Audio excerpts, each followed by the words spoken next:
Hello, everyone. Welcome to all new I Hate It Here, where we spend approximately 1 hour hating the world so you don't have to. Obviously, for those that haven't been keeping abreast of developments on the channel, we basically took what was I Hate It Here, the Richard Lewis show, turned that into an interview show, repurposed I Hate It Here to be the show that was always I Hate It Here because people were saying, why didn't you bring I Hate It Here back? So what we did is we slapped a name on something that was already the thing it was, and you now think it's better just because we changed the name. So there you have it.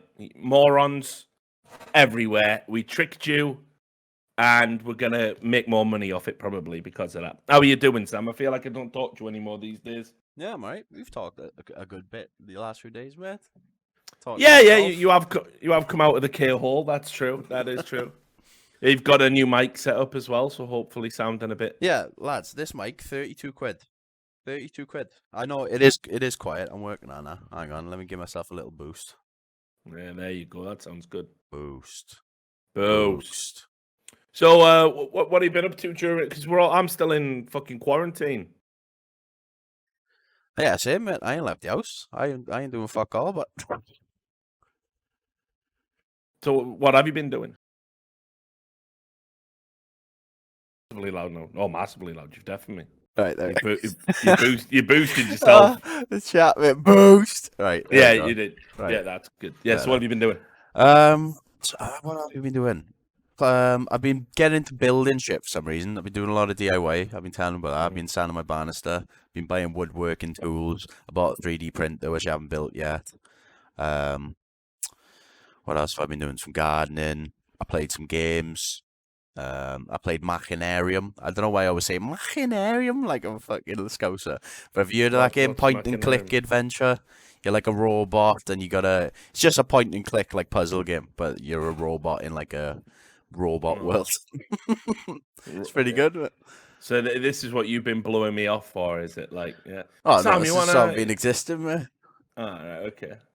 I do mention most of this happens about 6 a.m. At least the indoor spot. Your sleep pattern is in an absolute fucking shambles right now. Like, no joke. It's absolutely ridiculous. Like trying to get a hold of you between normal hours is nigh on impossible at the moment. It's another reason why people say, "Oh, if this you is normal." Ish. 7 p.m. mate. Keen. Perfect hours. I'd been planning to do it at about 2, so I could watch the Vitality Astralis game. You fucked it up. Who watches CS? Yeah, that's true. Like only pussies watch CS. That is true. Watch the VOD.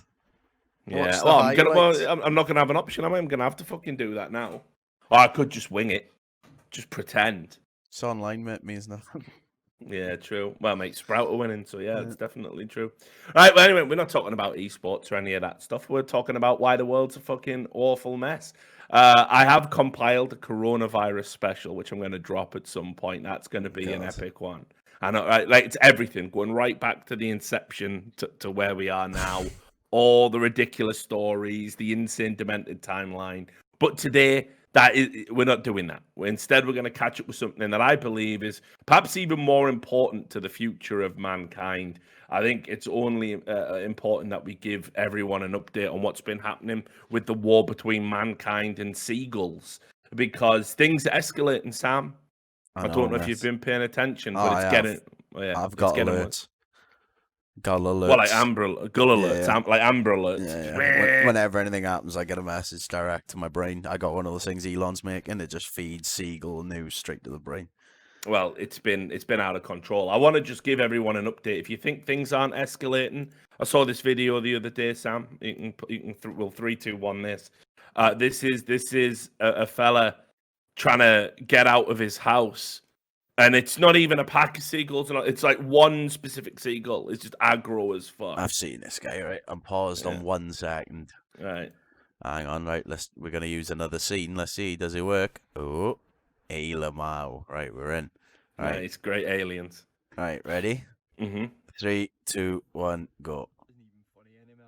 Oh, I gotta turn that up. Fucking Big King's just waiting in that chimney, waiting on me to get out the motor so it can fucking swoop. Waiting for me to get at the motor. Fucking dafty, man.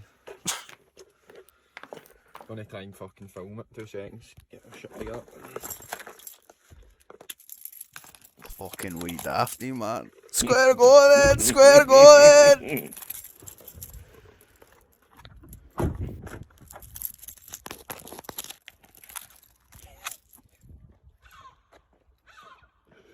Fuck off, yeah. Swoop. Like the fucking state of it, mate. Oh my god, I fucking give it a nose. The fucking state of it. That's ridiculous. That's ridiculous. Like how like, and apparently you can't kill him. I don't give a fuck. I've said Nah, this if you're many times on the swooping, show. Yeah. if it swoops, you're allowed to, mate. I think that's That's rules. my house. Yeah, that's rules, but That's my house. Like, you know what I mean? I believe in the castle you doctrine. can't make a law where you're not allowed to defend yourself from a swooping gull. That's outrageous. I know. And like I said, I believe in the castle doctrine, doubly so when it applies to seagulls. Coming in your gaff and trying to fuck your shit up, swooping at you when you're trying to get in. It's absolutely outrageous. So anyway, that's just to give you an idea where seagulls are at right now. But it's getting worse. Check, I don't know if you saw this story. You know, we had fucking ants. Swarms of ants as well. Did you see this, the flying ant swarm we were getting? Yeah, I think so. In the UK or, well, yeah. Yeah. Yeah. Just, like, it's fucking mental, by the way. I honestly think that maybe there was something to the Bible. It's starting to make more sense. And we might be in end times. We've had plagues of fucking flying ants just swooping over the UK along with everything else. We've got a global plague that's just straight killing everyone. Nobody even knows anything about it. Like, all the people who claim to know are just straight fucking blowing smoke up your ass. Like, oh, yeah, don't worry. You can't catch it off people who are asymptomatic. Yes, you can. No, you can't. Yeah, you can. Masks don't work. You need a mask. Masks are mandatory. Like, everyone's all over the fucking place. We haven't got a clue. We're just getting wrecked by a higher power because we deserve it, Sam. That's my theory. But we'll come back to I Hate Apocalypse episode. Just check this out. So this was a story that was over in the Huffington Post. Seagulls drunk from eating flying ants may pose a danger to humans. I mean, yeah, I reckon they fucking do. But why? Well, what happens is the flying ants have formic acid in them, right? Right. So they eat all, they get fucking wrecked on, because they're starving anyway, because people haven't been going out and throwing scraps of food around and Yeah, littering. fuck up. How were they living before we had chip shops and the scruffy ugly cunts? Fucking live your life, man. There's plenty. We also ain't fishing as much. There's plenty of fish going. Ah, yeah, I don't lazy know. cunts, but fuck them. I hope they starve if you are lazy, but get a grip. You were fucking. You've been. If seagulls existed longer than us, I'm gonna bet money they have because they're a bird. That's usually how it works. Like. I haven't done the math on it. I'm going to say probably... Someone look up the existence of gulls for me. Have they got us beat? Based on their behaviour, I would say they were a direct descendant of velociraptors. Exactly what I mean.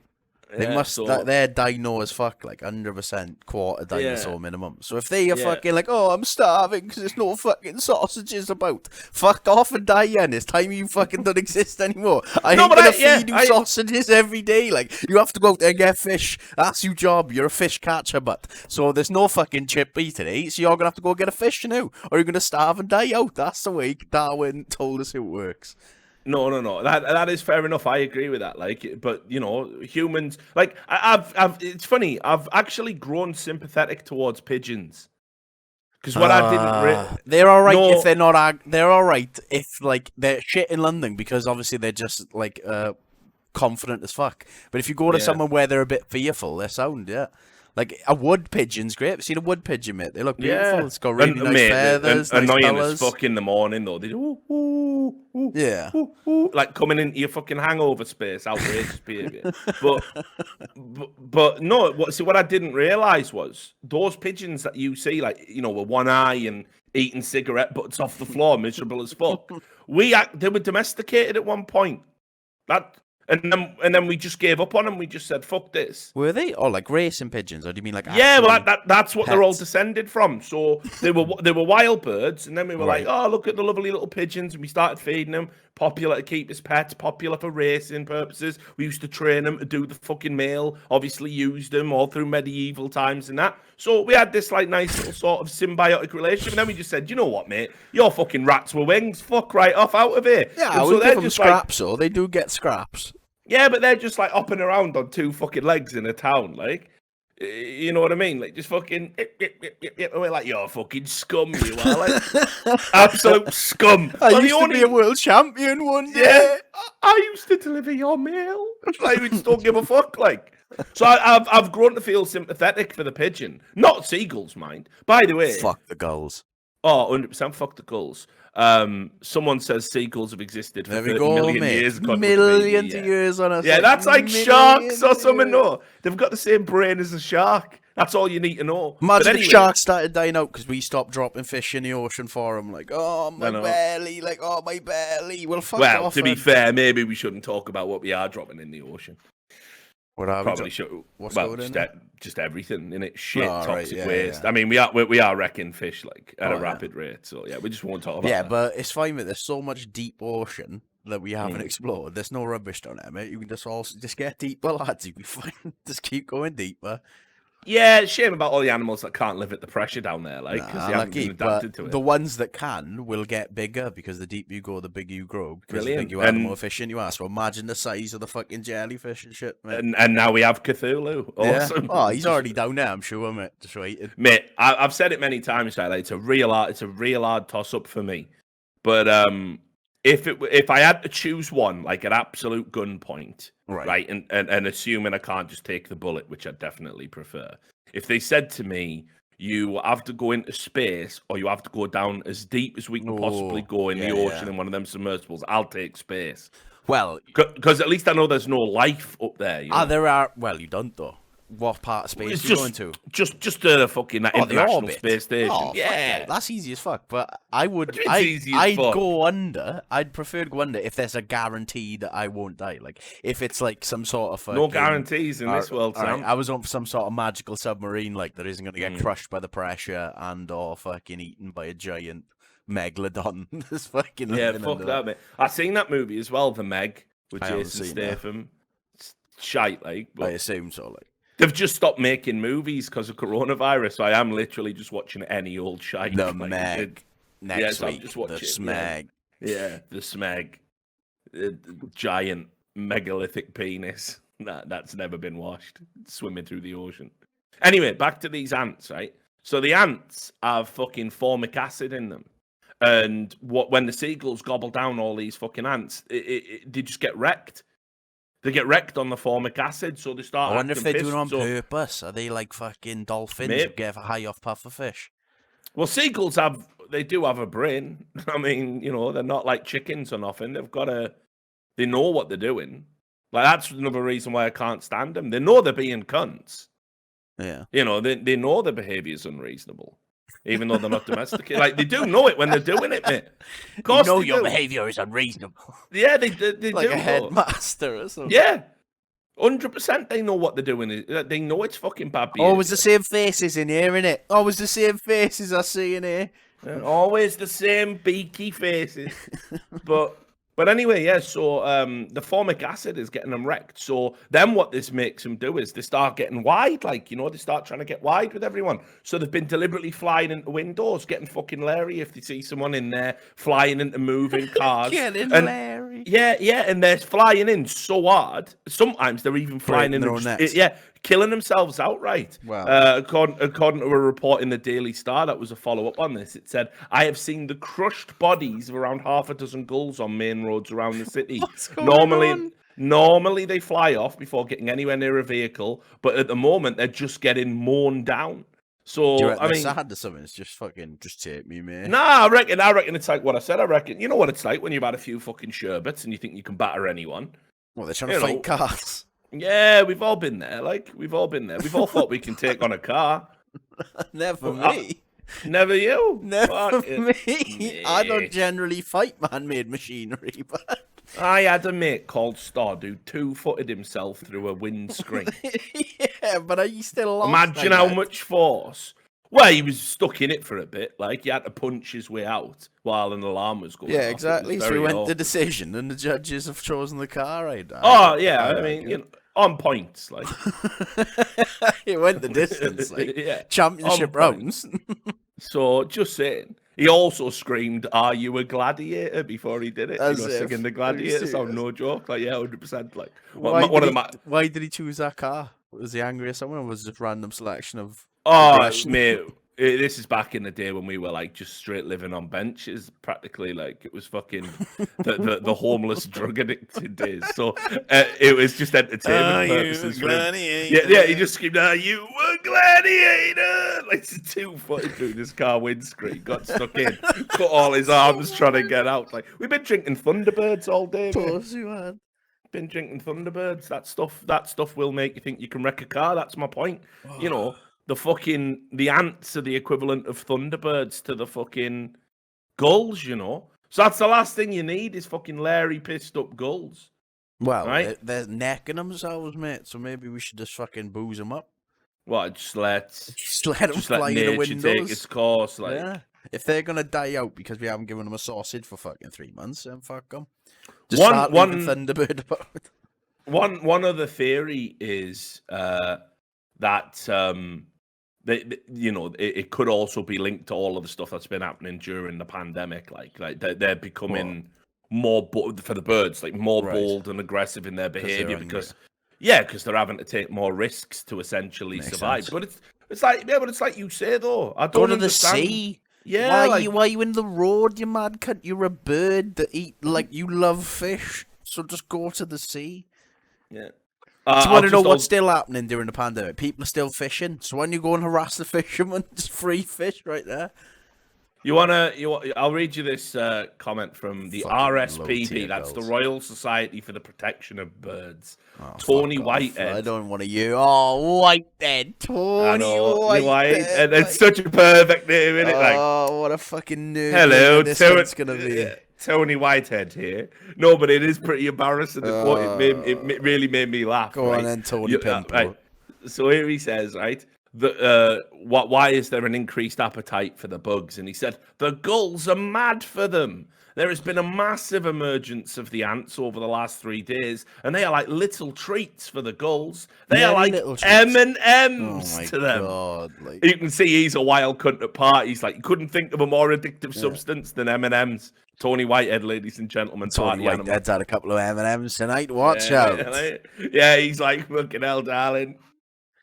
You know what? I'm counting my calories today, and I think I can squeeze a couple of M&Ms in. Let's go wild.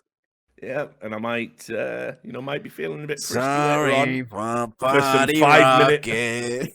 For my fight, we might have 5 minutes of perfectly functional missionary sex later on with the lights on. Socks on, of course, in case the phone rings. But anyway, Siri, what is projection? Hello. Anyway, right. So anyway, next story from the world of gulls. There's this. This is like something out of my fucking nightmares. This headline, and I warned you all about this. I warned you all. This was the Irish Times. Right, this is how bad it's getting, mate. This is like they've graduated to fucking chemical warfare, right? Ireland under attack from extremely aggressive gulls. That's in quotes. And they're spreading E. coli now. Mint. How are they spreading E. coli? Through what? Through their shit or through packs? So yeah, because it's their drop-ins. See. Yeah. So basically, they're getting like that pandemic film all over. Yeah. They're getting megalary, right? They're getting megalary, and they're starting to swarm and congregate on people's houses. And what they're doing is they're getting so agitated and angry, they're just shitting everywhere. And it's leading to E. coli being spread. So they've just been all over the place. Dublin has had a 12% rise in call-outs for Rentokil to deal with rogue seagulls. Rentokil. Yeah, a 12% rise. And people are getting E. coli. Because, you know, they're like, fuck off, gulls. And they go out and they're like, We need a Nutria program. If we really wanted to go all out, all you'd have to do is set up like that Nutria program, but for gulls. Just like for every fucking gull beak you bring me. Yeah, but it's what I don't understand. Well, I assume they are pretty critical to an ecosystem, I suppose. But are they though? Because we stopped feeding them and they're fucked. So what are they eating then? They can't be doing... Ooh, I don't know anything that eats a seagull. Other than crackers from Grimsby. And other seagulls. Yeah, true. But I mean, listen, I've said this, like, right, like you have to think about an ecosystem like it's Jenga, right? And if you pull one fucking brick out and it's the wrong one, it all comes tumbling down, and like we're in some novel about, oh, we should have looked after the bees and all of that shit, right? But there's creatures I'll be willing to roll the fucking dice on, and it's wasps and seagulls. How bad can it really be? I'm trying to think, like, what other countries the seagulls exist in? Do, like, seals eat a lot of seagulls or anything like that? They're too slow to catch a seagull, surely. Like, what we should do is, mate, we should find a species that, like, will eat seagulls and maybe wasps if we can. And we'll just feed them ourselves, like we feed the seagulls. No. But what I'm saying is, then we just introduce them to our ecosystem and see what happens. Well, what if they're eagles? Yeah, no. Now I know we'll get into that episode of The Simpsons where we have to fucking release live gorillas into the, to fix the fucking problem. But like, there's got to be an animal that we can rely on. Yeah, humans, but humans could fucking easy wipe. Yeah, but there's all these laws. I'm always worried about it in case people think it's cruelty to animals. It's just I love animals, but gulls don't count, do they? Yeah, I know. That's what I'm saying. I'm not saying you should go out and kill them. Obviously, I'm saying if one's coming for your neck, don't be scared. You should be allowed to uppercut their back. Yeah, it's just like we've gone too far with the protective aspect of gull. Living with the gulls, coexistence. It's gone too far. They're giving us E. coli now. Like, what? When's it going to stop? They're stealing wallets. They're interfering with the post. Dive bombing elderly men who were trying to go out and get their wife's medication. Harassing people for months because they got a nest on their house. And you can't have it removed, apparently, because of the law. Yeah, because it's natural. And it's how is a nest in my house natural, mate? Since when? Yeah. It's mad, like. It's mad. Like, so, yeah, I'm just saying that we've got to do something about the seagulls. Now, don't do this, by the way, because I'll give you a story here, and I don't want people to run out and do this. Like, this is not the answer, right? But this is a story reported in The Sun, officially the Sun. Yeah, officially the worst paper of all time. But the headline is Big Mac and Flies. Furious man who bit seagull that tried to steal his McDonald's is detained by police. Oh, yeah. So what happened was the seagull came and tried to take his McDonald's, and he was eating it like up here. So the bird come up here, and like Conan the Barbarian on the fucking Tree of War, when he has to eat that vulture to survive, he's going, and got it by its fucking neck and shook it around and then threw it on the floor by his teeth. And because people saw him do it... Was he on a little bit of drugs? I don't know, mate. I think he just really likes his Mackie D's, you know what I mean? Fuck, I think he really just likes his Mackie D's. But he's basically shook it around. And yeah, people have seen it and gone, that fella there's just attacked the seagull. I don't know what crime. I mean, I don't know what the crime is. What's the crime, officer? What's the crime? Like, I don't know what you actually would be charged with. I've done nothing wrong. I don't know why it's Vince. Why is it always? Yeah, he's just northern, isn't he? I've done nothing except bite that seagull. We detained a male who attacked and injured a seagull in the city centre. Love or loathe them, seagulls are protected under the Wildlife and Countryside Act 1981. The bird flew away before we were able to check his welfare. You know what's mental, right? And this is probably where I just can't abide how much we sort of align ourselves with gulls' welfare. Right? If I tried to steal his McDonald's, if I walked past him and went, oh, nice Big Mac, dickhead, and he punched me in the face or bit my fingers. Yeah, well, you did start delay. Yeah, the coppers would turn up and they would go, well, sir, you did attempt to steal his food, so we're charging you. Off to the cells. Meanwhile, a fucking seagull's cackling, like, rah, rah, just laughing at me while I'm in prison. Marks on his head. Yeah. So I'm just saying, like, it's a massive double standard. There's something wrong with society when a seagull has more rights than a human. Like, all right, like, people are turned against the gulls, though. But we fucking talk about our hatred for gulls regularly, and I have never heard someone defend a gull. I've never seen someone come in here and say that's not fair. I've never had someone tweet at us saying, how dare you say fuck the goals. Everyone hates goals, man. If Chris Packham were here, or Peckham, however you say his name, or Terry Nutkins, or Bill Odd. Is he the guy who makes Peckham? No, he's from the Really Wild Show, but he does all these nature programs now. He'd stick up for the goals, mate. Fuck the goals, though. Would he though? I reckon he would. There's a chat. What if his nana's had like a nest? Nah, it don't matter. Like he'd sell his own nan out for the goals. He would. I can Listen, tell. I'm not saying we should do anything to him. I'm just saying we stop enabling him. Just stop. When you go to the beach, start taking Tupperware with you. Everything tight. Don't give them any food. Look what happened to them. We've been gone 3 months and they're already dying out. Fuck them. If they're going to exist, they have to learn to exist on their own. So you can go catch fish. We ain't feeding you no more. No more feeding gulls. Protect all food. Protect your neck. If one comes for you, self-defense is justified. In my humble opinion, that is not legal advice. I agree. But yeah, Sam is not a lawyer or a bird lawyer or a human anything being you should emulate in any way, shape, or form. But yeah, man, it's escalating now. It's getting worse all the time, and we need to repeal that 1981 Act. We need to make it so seagulls don't count as birds. Yeah, count exactly. As vermin. They're rodent vermin. Bloody vermin. That's what we need, like, because listen, I never enough. I saw a video of a mentally ill man grab a pigeon and it went into shock, and then he tried to throw it away. And, it was like landing on the floor, and all the replies in the Twitter feed were all, take that, rat with wings. Oh. Yeah, and that's out of order, like. I don't know. Picking up a pigeon ain't that out of order. It's unfortunate it went into shock and he threw it and just dropped. But if he kept throwing it, that's cruel. No, he did because he was mentally ill, like I said. I don't mean he was mentally ill. I mean he was mentally ill. You know the difference. I don't know. Do it again. It's different inflections, and I'll try and figure it out. So I don't mean he was mentally ill. I mean he was mentally ill. All right. Okay, I get it. Yeah, mentally ill. You, like, you feel me? Yeah. Well, that's unfortunate. I don't think I wouldn't call him cruel though. He just wanted to hold the pigeon, I'd assume. Yeah. Well, yeah. I don't even know why he was doing it. I don't even know why he was doing it. I mean, you can't be. I did that when I was a kid. I tried picking up a pigeon when I was a kid. Everyone does that.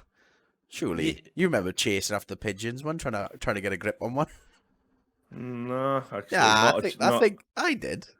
I'd like not gripping it evilly, like I wanted to try and pick it up when I was young. I'm not talking about like 18. I'm on about like under the age of 10. Out with the lads. Yeah, innit? Oh, I had a beer and I just went and chased the pigeon. No, like when I was a child. No, I don't really remember. I didn't really have a thing. I mean, might have like, if there's a big crowd of them, you run up. Yeah. Like, boo. Yeah. Just saying. Trying to have a grab. Yeah.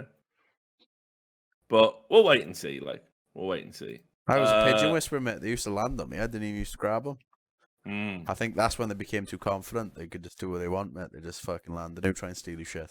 Something went wrong, didn't it? Yeah. Yeah, something definitely went wrong. Kind of like, with the Democrats. We just put up with it, and then it just went mental, didn't it? But anyway, we won't get into that. Let's move on. We'll leave sequels to talk about something also wholly unacceptable, but sadly very real. This is a story about a baker, a French baker. Fuck off, me. Who was using female urine from public toilets to make what was being sold as Goldilocks bread. Oh my god. So the top reply to this tweet, right, is a guy who's pretending to be Bruce Willis on Twitter. He just goes, prison. Yeah, prison. Might have a point. I agree, Bruce. Here's the full article there. I'll read it to you. It said, an enterprising French baker is switching up her bread recipe, or should we say recipe? Haha. Get it is piss. By using wheat fertilized with female urine harvested from public restrooms. Urine is a great fertilizer. Self-proclaimed eco-feminist. What? Eco-feminist? What does that mean? Probably like them motherfuckers who have sex with trees or something. You know how it is. Eco-feminist. Louise Raguet, who regularly gathers piddle from female urinals in the. I haven't. Female right? Whoa! Piddle from female urinal. A sentence you never thought you would see. So is a female urinal? I would, if I was designing it, I'd make it. I something see what you straddle. I'd make it something you straddle, like you step over it so it's lower. Women's toilets, much like women themselves, are a mystery to me. I couldn't give you any insight into what they're doing inside those four walls. But so maybe they're like, and it's in France as well. I'm just gonna come straight out and say French toilets are a disgrace. Have you been to Paris lately? Like 3-4 years ago, something like that. Right, so it really does smell of piss. Like, oh yeah, it really does. And they've got them public toilets now. Yeah. But they're not like in cubicles. It's a trough. It's a trough. Yeah. It's a trough of piss. And in the summer, the sun is just boiling that piss. It's just boiling the piss. And it just smells basically of a piss kettle. Yeah, exactly. It doesn't matter how many mothballs you throw in that. It's stinking hot piss. Just out in the open air. Is it really that much easier to make these like fucking devices that you put into the ground than just making a toilet that's plumbed in? Can you not just make a toilet that's plumbed in? People in Wales do that for £100, mate. I'll send you some plumbers like Wales and do the world's toilets. If it's about sort of convenience, and because I guess the thought process is if we put a trough out on the street, the drunks and the dead. Yeah, we'll just put a urinal. Just put a urinal with a slight roof. Yeah. But like, what about a new idea, right? Of like, because it's always men. To be fair, like I'll say this: men will just piss anywhere. Like we've all done it. We've all been caught short. Fertilizer, mate. Yeah, we've all. Well, yeah. Now apparently, according to this eco-feminist, I have got the rights. But anyway, what I was thinking was, could you make like some sort of futuristic super urinal that's just like a tube, right? And it has like a pipe on the end, right? And that goes underground, and basically you just put your knob in there, like you just but then you're just touching other people's fucking knobs constantly. That's STI central, you man. Yeah, that is a problem. Oh man, I'm actually fucking. But like, don't you have removable? But then you could employ somebody. Yeah. What you could do is you could have like an attachable latex. Because they do it for a robotic prostitute. Yeah, that's what I mean. You'd have to have an attachable latex bit, and every person who goes in, you pull out a latex thing, put your own on. I think it's worth it, mate. Piss trough works better. Well, I'd never use a knob sleeve in France. Like, obviously, like I'd never. Like, what are you talking about? Like, it's not for me, is it? I don't live there. But I'm just trying to think of something better than a trough of boiling piss just being out on a fucking corner. Just plumb it in. That's all I need. Just plumb it in. Just plumb it in. I don't get how it can't be plumbed in. Well, I mean, yeah, probably. Innit? There's pipes there. Plumb it the fuck in. Maybe it's this woman and she's gathering it for bread. So and anyway, the reason we're having this conversation is, I mean, when it says female urinal, does it just mean toilet? Toilets, I guess it doesn't. I guess in France they actually have urinals. Yeah, that's what I think. I think it's one that goes between the legs.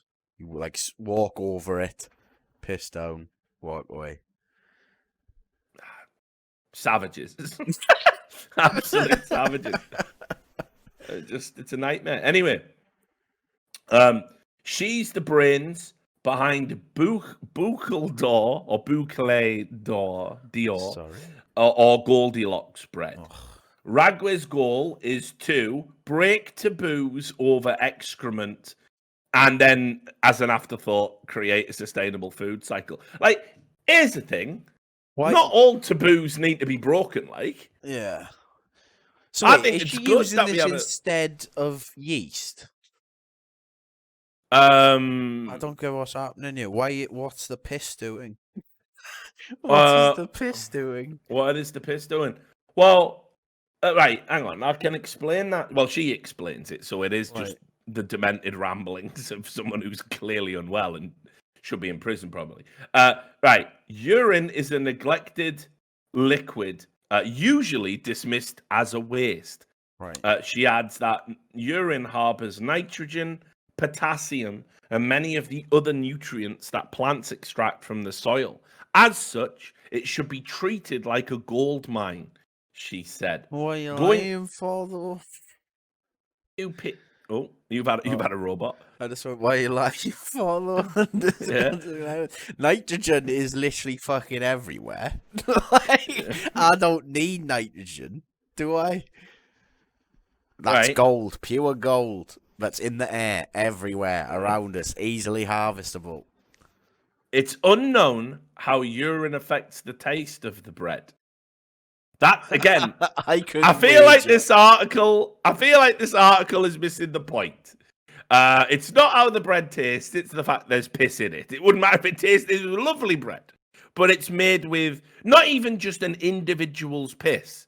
Multiple piss. Yeah, like a blend, like Bell's whiskey of piss. It's just the drips of any got thrown out any barrels of whiskey there from a reputable distillery. Yeah, we'll have them over at Bell's and we'll just fill it full of sugar, and no one will notice that they're drinking something that is absolutely foul, and that's why we sell it at £8 a bottle. Still in 2020. But anyway, it says that it's rumored sterility. Well, I thought that had been debunked. I don't know. I think I seen a MythBusters where like they said if you pee on like a wound or a jellyfish sting, it doesn't do anything bad, but I don't think it does that. So I guess none of that's been debunked. Mate. That was just that jellyfish thing. You know how that got started, right? Yeah. No. Some sick cunt who was in like Dr. Piss was down the beach with his mate.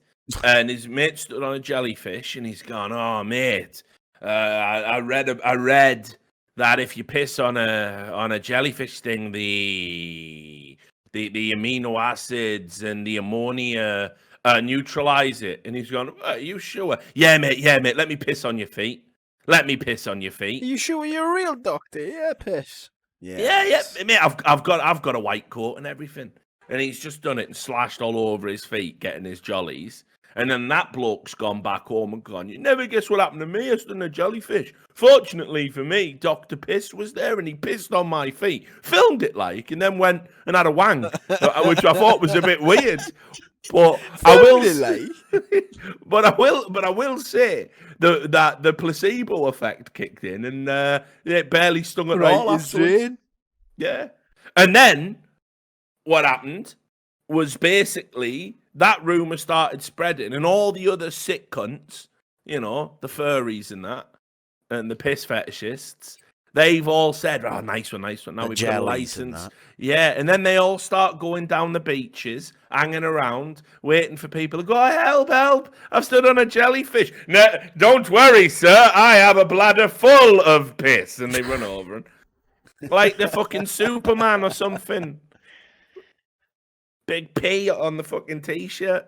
That's what's going on. I guess it also depends how fresh your piss is. Like if you drunk fucking 6 liters of water and then you piss, it probably is so. You could probably drink our Bear Grylls with fucking guzzle that though. Oh, mate, you know Bear Grylls is one of those cunts as well. Like, he's one of the cunts I'm talking about. That fella, like put it this way: that episode of Bear Grylls where he's going, right here. He sounds like this bird actually. "Right here in the desert where water's at a premium, I've just found a gold mine, and it's a pile of elephant shit." Yeah, and I respect that he does it though, because he does say like, "Oh, obviously only do this." He's a fetishist. I've talked to other survivalists. I've talked to people in the special forces, in the military, and they all say the same thing. Yeah, well, yeah, don't do it. It'll quench your thirst for a little bit, but then you'll get massively sick, and the subsequent vomiting and diarrhea will leave you in a worse off position. So yeah, no, probably, you don't. Yeah. You don't squeeze the liquid out of elephant shit. So why is Bear Grylls doing? Why is someone in like the fucking SAS saying that? Well, I guess imagine if you're literally crawling along the floor, mate, and it's just I need a drop of liquid, like I do. If I was dying, mate, risk. You know, you talk to like someone who's had proper like survivalist training, and they say things like, "Oh, you know, if you go to certain places where the wind temperature changes, you can usually find things that grow underground, plant life, and it'll give you a little bit of moisture." perhaps just enough to sustain you. And this is how you make a wind trap to catch any moisture that's in the air. You know, they say stuff like that. They don't go, well, neck a turd. That'll fucking keep the fucking death at bay. To be fair to Mr. Grills, I watched the new episode. I'm sure he did loads of other, traditional survival techniques. Mate, he doesn't though, does he? He always goes straight to death on one. He does like basically it's him showing off like I was in the special forces. So he fucking drops in, sky dives in, then he'll fucking abseil down a cliff, and then he's like, you wouldn't normally have to do this, but I am a double-hard cunt, so I'm gonna climb up this rock face. I'm risking my cameraman's life, who is obviously way better than me because he does it all with one hand. But here we go. Like. This is how you know he's just a sick cunt, right? This is how you just know he's just a sick, creepy cunt, and it's got nothing to do with survival at all. Nothing to do. That episode where he's on a raft, and he gets the bird shit. The water and... I've seen that one. Yeah, the bird shit, right? And he goes, if I drink this, it's going to make me very sick. Oh, the enema, yeah, I have seen that. Fortunately, I know how to construct an enema bag. Mental. You're on a raft at sea, giving yourself... So what? And he's going... He bites the tube and he's putting it in his ass. He's putting it in raw. You'll notice he didn't find time. Raw dogging himself with a plastic tube going, and the sharp edges on the plastic are tearing up my hoop, right? Wincing into the camera. And then he gives himself a fucking bird shit enema, mate. He's sick. He's fucking sick. Yeah, man. How are you ever going to justify him? How are you ever going to justify him? I never read that in Bravo 2-0, did I? I never read that in Bravo 2-0. Maybe he's just banter as fuck and he's doing it for the views, like a YouTuber, mate. He knows, like, you know what? I'm just going to stick this bird shite right at my ring piece and call it survival. Mate, you're going to hilarious. Watch, right? It's gonna all come out when he dies. It's gonna all come. I'll be dead as well. Like, he'll definitely outlive me because he looks after himself. Incredibly, he looks after himself better than I do, and he's eating shit half the time. But the point is, like, he's gonna fucking. It's gonna all come out after he's dead. Like, an ex-wife will come out. Yeah, he used to do all these weird things. He used to make me gather bird shit for his enemies. Like, it's gonna be a nightmare, mate. It's gonna all come tumbling out of the closet. Like, he's sick. He's sick. Mate, he was special forces. He'd know better, mate. You'll just never meet anyone else in the special forces who thinks the answer to potentially dying of thirst at sea is a bird shit enema. No one will ever. I reckon he's just a clout chaser, mate. Well, that's clout chasing Grills. Yeah, mate. There's just something wrong with him. There's just something wrong with him. Like, yeah, why isn't he in the special forces anymore? Do you reckon he got kicked out? Much money, but. I wouldn't be risking my life for that shit when I could just put bird shit on my ass for £10 a cash. Right. Dishonourable discharge, probably. Like, his commanding officer Let's came Google in. It, actually. Let's find out. Bear Grylls. I'm going to Google Bear Grylls discharge. Probably done it, hasn't he? Probably done a special version. Oh. Now, the thing about contracting an STD like gonorrhea is it will make your penis drip. But that drip can be a great source of moisture in the desert. Like, he's out of control, mate. He's out of control. He's got to be, Bear Grylls has got to be stopped, like. It just says he was discharged in 1997. He was part of the Special Forces of the Army. Why, though? Why? Yeah, see. Let me search. Why? I said Bear Grylls, why discharged? And then I said, why is Bear Grylls called Bear? And that is not my question, officer. Why did Bear Grylls leave the SAS? I didn't think he was in the SAS. Oh, no, he was. Mate, he broke his back. He was parachuting in Kenya. And his parachute didn't open, and he broke 3 vertebrae. How has he walked it off? How has he walked off no parachute? Man? See, that's how you know he's full of shit. No, but he's full of... That's the story they've made up. No one walks off of no parachute. What is this, 40 times? He hasn't broke his back, man. He doesn't even have a limp. You've seen him up them cliffs, right? He hasn't broke his back. They've had to make up a cover story because he was doing freaky shit. Right, so apparently... After leaving school, Grylls briefly hiked in the Himalayan mountains of Sikkim and West Bengal. Yes, Sikkim. Mate, Mate, it's like Pizzagate. There's code there. They're trying to just put the code there. Sick 'em.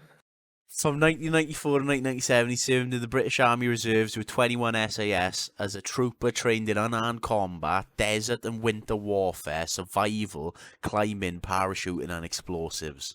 Becoming a survival instructor, he was twice posted to North Africa. His time in the SAS ended as a result of a free-falling parachute incident the year before in Kenya, when his parachute failed to open, breaking 3 vertebrae. I need some more info on that, like. Yeah, mate, it's wrong, like. Hey, how high have you jumped? How have you only broke fucking 3 vertebrae, like? Oh, it's mad, isn't it? Just imagine that, like, mate, I break 3 vertebrae when I get out the sofa, for fuck's sake. Like, how has he walked off a fucking halo jump? Oh, here we go, more information. I should have cut the main... Okay, so during a skydive with Zambia, his parachute failed to inflate at 16,000 feet. I should have cut the main parachute and gone to the reserve, but I thought there was still time to resolve the problem. Instead, he came back to Earth on his parachute pack. How, though, but you've 16,000 feet and you've fallen on the parachute pack and he's fractured 3. It's all a lie, mate, it's a lie. The whole thing's a lie. Although his spinal cord was intact, he spent the next year undergoing 10 hours a day of rehab, including physiotherapy, swimming, blah, blah, blah. After 18 months, he would reach the summit of Mount Everest. No way, but how have you fallen 16,000 feet and brought fucking 3 vertebrae? Yeah, it's bollocks, isn't it? Yeah, now do you see what I'm saying? Now you start to understand. He's a sick fuck, like. He's just a sick fuck. Unless his parachute was, like, half working and he sort of, like, you know, like, spiraled down. Mate, I don't know, though. That's still mental how you only break 3 vertebrae. Yeah, I don't trust any of it. Listen, I'm not writing any more esports stories or any of that now. I'm not digging into any of this. I've done my time. But I am going to get to the bottom of why Bear Grylls was really discharged. Like, because there's no way he just walked off and broke pissing back on people's feet. Yeah, you watch, mate. It's going to be something mad, like. And it's going to turn out his entire shtick. He's literally got the BBC to pay him to become like some demented, shit-eating cuckold pervert on television, loving every second of it, like. Doing interviews about how it's all right, like. Full scatologist. Just saying. Anyway, do you remember this woman in France, right? So yeah, basically, Piss Baker. Yeah, Piss Baker. I need the Piss Baker. Yeah, so basically, there's apparently no issue with this at all. What she's doing is fine. Do the people know that the bread has piss? I think if they ask her, she does. What do you know? Those aren't the rules. Why am I going to go to a baker and say, "Is there any piss in this, mate?" Why would that ever... That bullshit? I mean, it's probably... She calls it Goldilocks bread. So, what? So you'd think there's piss in there because it's called Goldilocks? Well, I would now, like, yeah. Fucking hell. Imagine the amount of people who've seen this after the fact. Like, I thought that bread tasted weird. I've drunk strangers' piss. So anyway, we'll move on. I think we've exhausted that for comedic potential. Freaky Piss Baker.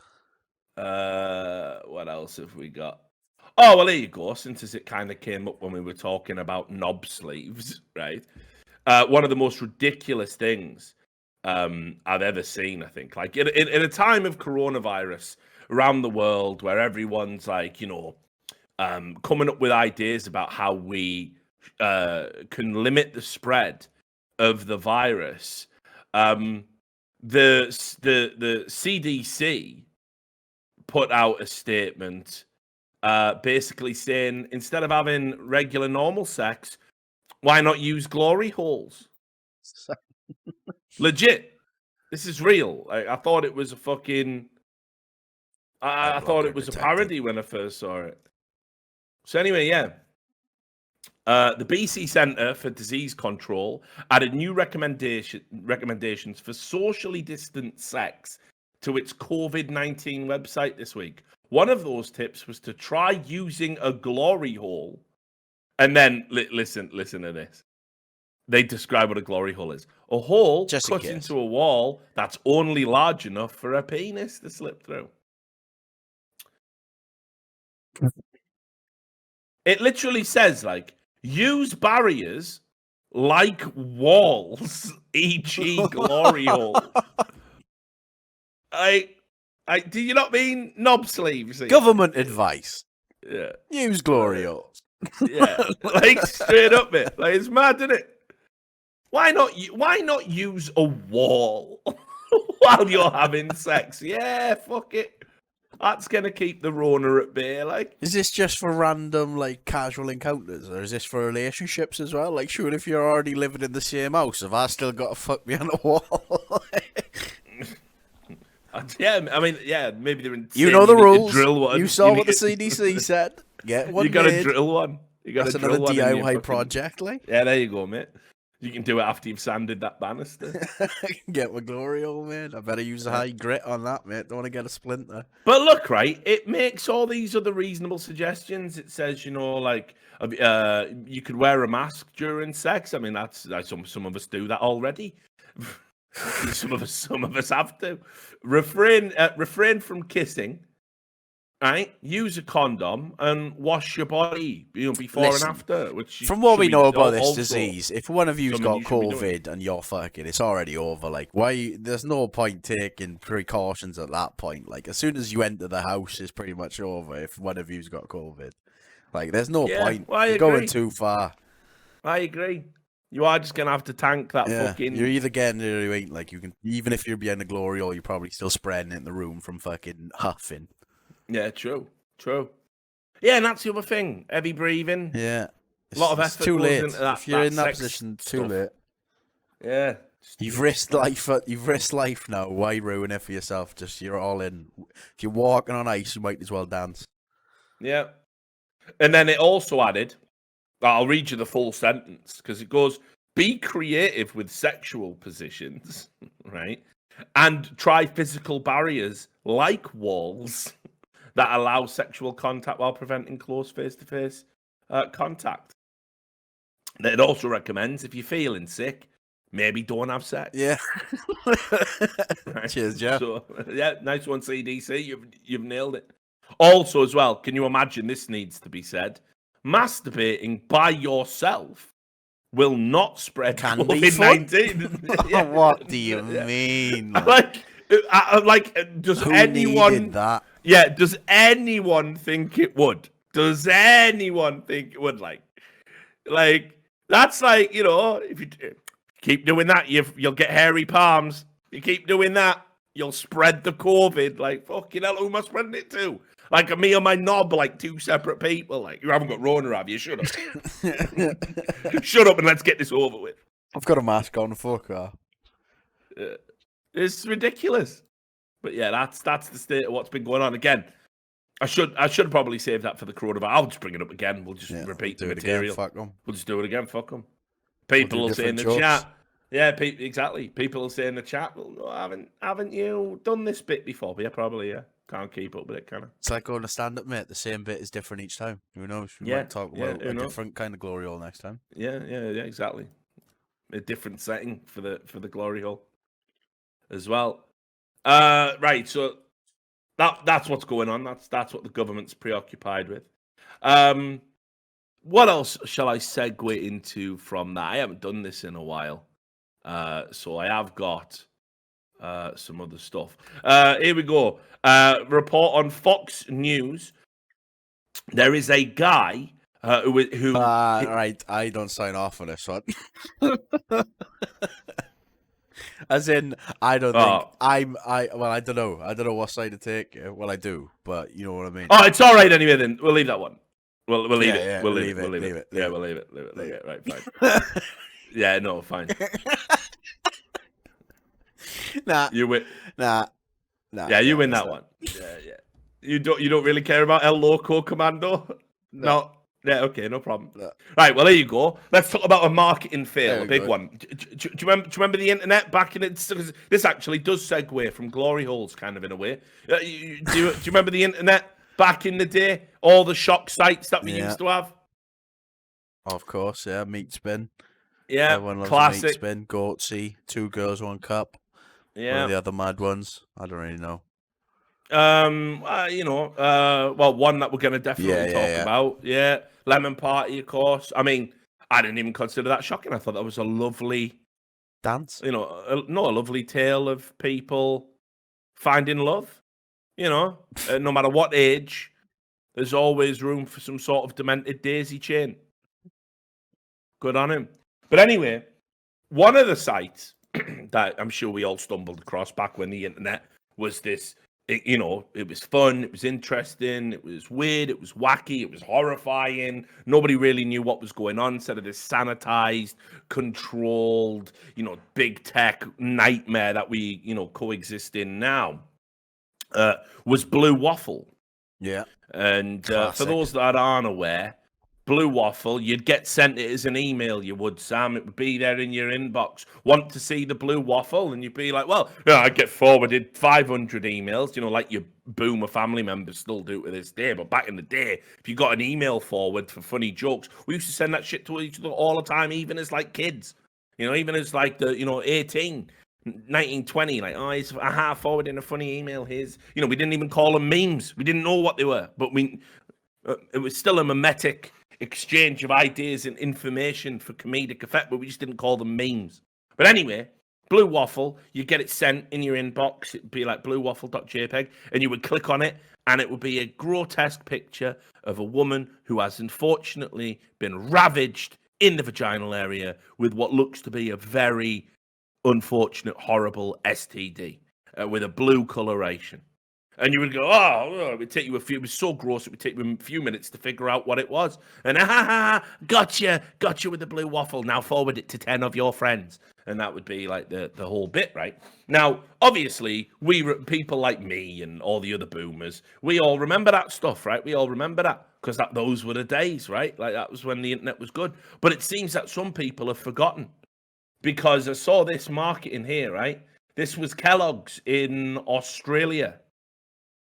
And what they did is they've made a new product, right? Called Mermaid Waffles Blue. So they've literally made a blue waffle and put it on the shelf. So no joke. That's a real thing that happened. So basically, I'll read you the news story here as reported on bant.com.au. It says, it appears Kellogg's hasn't done too much research into the launch of its new brand of frozen waffles after social media quickly pointed out that the product had the same name as a slang term for a sexually transmitted infection.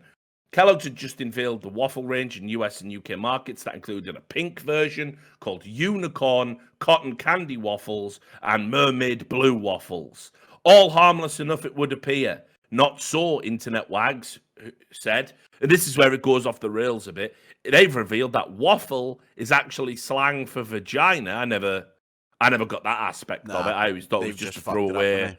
Yeah, I always thought it was just a nonsensical throwaway thing to get you curious, like you used to say to kids at school, do you want to see the blue goldfish? And you'd be like, well, it's over there, and then you'd flush their head down the toilet. Doesn't mean goldfish is slang for a toilet, but whatever, anyway, that's now, you can't expect journalists. So maybe I'm wrong. Maybe there are people out there calling it waffle.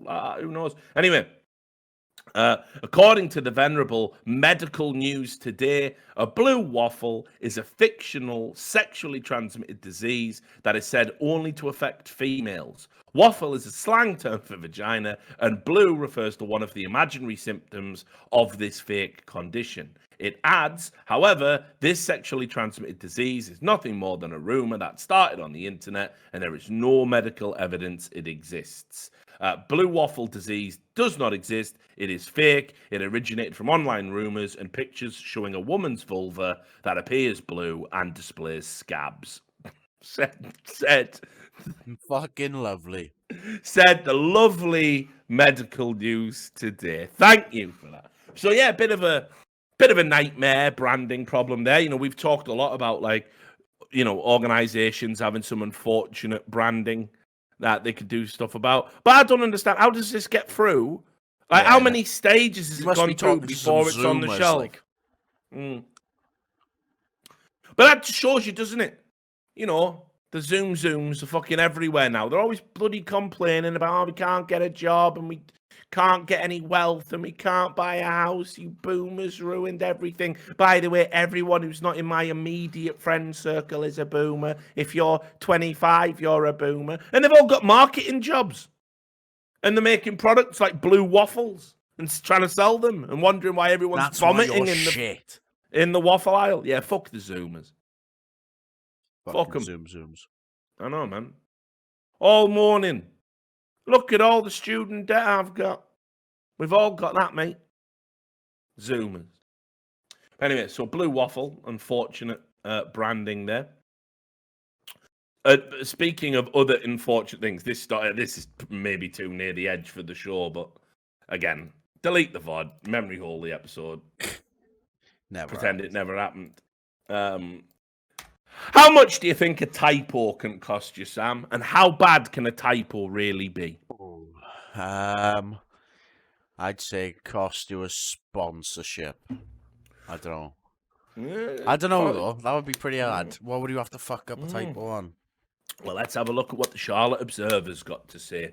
So this is, and when I looked at it, it could actually be a legit typo. No. Now, I just want to say I have nightmares about things like this. There's like phraseology from my childhood that is like it's ingrained in there, not like racist words, but like terms that, if said in a certain context, could be perceived to be, racially insensitive or whatever, So you're like, oh God, what if I ever accidentally like said them and people didn't understand the context? Or what if I use this phrase? There's certain phrases now that we've kind of caught up to that have like, racist connotations and racist history that they're sort of pushing away from. They're like the term nitty gritty.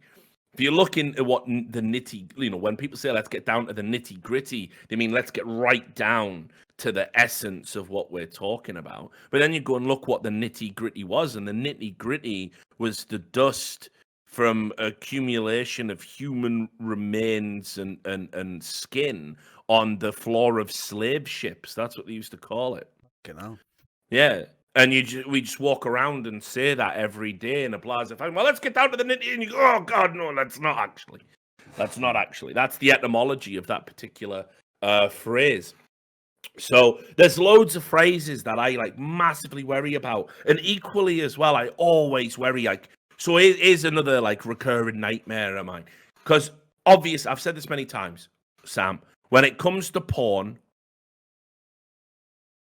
that's a good time phrase. Hang on. You said when it comes to porn, Discord phrase. So yeah. Oh, okay.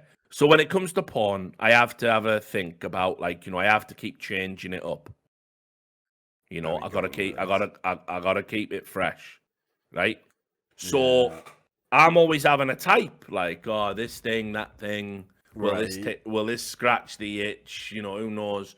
And what I'm always terrified of, and this has happened to some celebrities, is somehow you accidentally do it in your Twitter bar and you just tweet it out. Yeah, but that don't happen, mate. You have to. It does, mate. It happened to the guy who plays Hank in Breaking Bad. Yeah, well, he's a mess, isn't he? He caught Walter White. Yeah, but he's a boomer, mate. He doesn't know how fucking computers work. He sees a bar, he types it in, he thinks it'll send. He's just a mess. You understand the difference between Twitter and Google or Pornhub. You can figure that out, I think. Yeah, no, but hang on. Dean Norris, I'll tell you what he typed. Hang on. Boomer porn. He typed, sex gifts is what he just typed. He just typed sex gifts, just 2 words. It's not that bad. Yeah, but that's what I mean. So he can, that's embarrassing. If I type in sissy hypno femboy cat girl. What does that even mean? I don't know. I read it somewhere. Yeah. And I tweet that out. Then imagine the embarrassment. What do you mean? You'd have to hit tweet. If you gotta press be careful. enter on a tweet, it doesn't send, right? You have to hit tweet. Well, yeah, but it's just a recurring nightmare, Sam. It doesn't have to be real.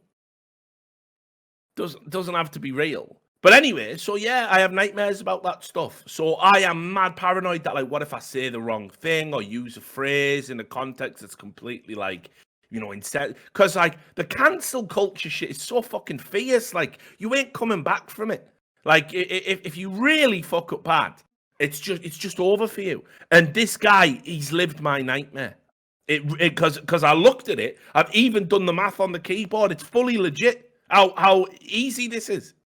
So the Charlotte Hornets have a radio announcer, right, who does like their play-by-play for their games, called John Falk. I mean, it's already like a parody. This is when we get into the meat of the story. And he sent a tweet out that had the N-word in it, right? And what he'd done was the Utah Jazz were playing the Denver Nuggets. Right. And he tweeted out, shot making in this Jazz N-word game is awesome. Murray and Mitchell going back and forth, and what a game. And what you realize the is... the context is so obviously not that, is he? Why would he type? Yeah, and I know. Well, coming out in a second, but just look at the word nugget, right? Yeah, I'm looking. And look, the U is next to an I, the T is next to an R. That's the fucking nightmare right there. You know, he's made both errors. He's made both the errors he's had to do. Because people said, oh, it's an autocomplete. People said, oh, it must be an autocomplete, but it ain't. Before. Yeah, that's what they said at first. Going, well, he must use those words all the time. But okay, but let's even accept that, right? Do you think he uses that word so much he uses it more than the word nuggets, even as a professional? Yeah, even as a professional. Exactly. That exactly. Make sense, exactly, yeah. So that's what I'm saying. It's legit the worst possible typo we could have made. U is next to the I, T is next to the R. He trips up over both. Oh my God. The preceding word is jazz. This is a nightmare. Jazz N-words. It's unbelievably bad. So he's been suspended. He's been suspended. I don't get what is he getting punished for lack of fuck? I don't even, you know what I mean? What's he gonna learn from that? Never make a mistake. Like, it's not like he's doing a mistake of. Well, I know that's the thing. He has made a physical input error on a machine. Yeah, I know. It's mad. That's what I'm saying. It's horrible. Fuck called his error a horrible mistake and blamed it on trying to post his thoughts on Twitter too quickly. He said he never used. Yeah, I know. He said he never uses the N-word, and that it was a typo of the word nuggets, and absolutely not an autocorrect error, as some people had alleged. So he's suspended now. Also, I'm not a tech genius, but I don't think phones would add that to your autocorrect even if you typed it all the time. I assume there's some kind of filter. I don't know. Maybe I'm wrong on that, to be fair, but I would assume there would. It's like, honestly, mate, I broke out in a sweat when I saw that story. I thought, fucking hell, fucking hell, can you imagine? No one would give me the benefit of the doubt for that. If I had to call someone a nugget and got it wrong, well, it would just be game over. Make sure you redo tweet before you press enter from now on, mate. Yeah, I know, mate. But like, I'm already, mate. Nothing's ever deleted off the internet, and they've fucked with Twitter so much right now. Used to be back in the day, if you insta-deleted something, people wouldn't have seen it because it wouldn't have been pushed out to your followers. But now, even after you've deleted it, the tweet still lives there. Yeah, and people can screenshot it, and yeah, it's a nightmare. It's a fucking nightmare. It fills me with terror, like. Just proofread everything, mate. You'll be fine. I'm just work on your typing. Mate, I got a fucked up hand, haven't I? Already got 2 fingers been reattached. Can't exactly feel what I'm doing. I have to compensate with a weird typing style so I can keep my typing speed up. Or just never type the word. Just dedicate yourself to never use the word nugget or talk about the Denver Nuggets. 100% gonna have to, aren't I? Just what if it's like golden nuggets? Whoever types "I love chicken nuggets" wins a lifetime supply of chicken nuggets. Like, just buy yourself some nugs instead. Lifetime supply, Sam, for free. Yeah, lifetime for normal humans. You think that isn't as many as you can eat? That means they'll probably give you 4 a day for the rest of your life. Just buy yourself. You don't know that. That's how they usually do it, mate. That's how they get you. That's how they get you with the free giveaways. Yeah. All right, well, I'm just saying, mate, I don't know about you, but I just break out in a cold sweat even thinking about that stuff. You could probably get a sponsorship anyway for some shit nugs, mate. If you want, like, Tesco Value Nugs, I reckon you get sponsored by Tesco Value Nuggets. Why do I have to aim so low? Well, we can't be going straight to Birdseye, mate. Let's be real. Birdseye fucking sponsor Yeah, Olympic. Birdseye's down the peck. I'd want the fucking legit Fast food. Chick-fil-A or something. Yeah, mate. Let's King of the Nuggets. Whoa. Slowy roll, mate. They don't even sponsor fucking NBA players. How are they going to be coming in and giving fucking McDonald's giving out nug money, mate? I'll tell them I'm a conservative. No, for Chick-fil-A, I mean, yeah, that could. Yeah, I'll tell them I'm an oppressed conservative on and that big tech saying like, wait, get vote Biden. No, I'd never say that though, would I? Mate, if I ever start saying vote Biden, my box is nearly as gone as is. Fuck that. But anyway, all right, not even Chick-fil-A, even though their chicken is lovely. Like, let's say it is delicious. Like, let's say a less problematic. Yeah, let's say a less problematic brand. Like McDonald's chicken nuggets. They don't sponsor no one, mate. McDonald's are too big. They don't need. I mean, who needs to know McDonald's? The only thing they sponsor is like. Have they seen this podcast? Probably not. Now that would play into our favor. Yeah. So. You can tell them we're a food show. Just straight lie to them. A food show called I Hate It. I hate food here. The show where we bring you the best food, so you don't have to hate food there anymore. You're not really making it work, eh, Sam? It's fine. Anyway, whatever. Well, I've got another story. This is. Mate, chat, I've owned it. I ate it, yeah. As in places you ate food. That's the one. Like, I ate it here. Why is the chat smarter than us, and why didn't we see the most obvious play on words ever? Right, we'll edit that bit out, right? We'll timestamp that. I reckon we just call it I Ate It Here, Sam. Mate, even, I know we're going to edit it in, but even the transition, watch it, the H moves and it literally says I ate it. He makes it for it. Yeah, and then what we could say is that we're a food critic show. Yeah. So sometimes we ate the food and sometimes we hate the food. Gordon Ramsay's going to come on and sample piss bread. Piss bread and nugs, and he's going to choose which one's his favourite, or the piss bread and nugs. Hello, piss bread nug. Mate, I watched that. Look, I don't know why you were just segueing on everything today, but I watched that. Have you seen that one he does where he goes out into the middle of nowhere and cooks like a feast that's, culturally relevant to wherever he is? Yeah. Mate, he takes the piss, like, because he's had a taste of the good life now, and you can see it. So I saw him out there. I think he was the one he did in Peru, and it was like, oh look, we've killed this like small guinea pig. No, it was a guinea pig. Right. He ate guinea pigs out there. Right.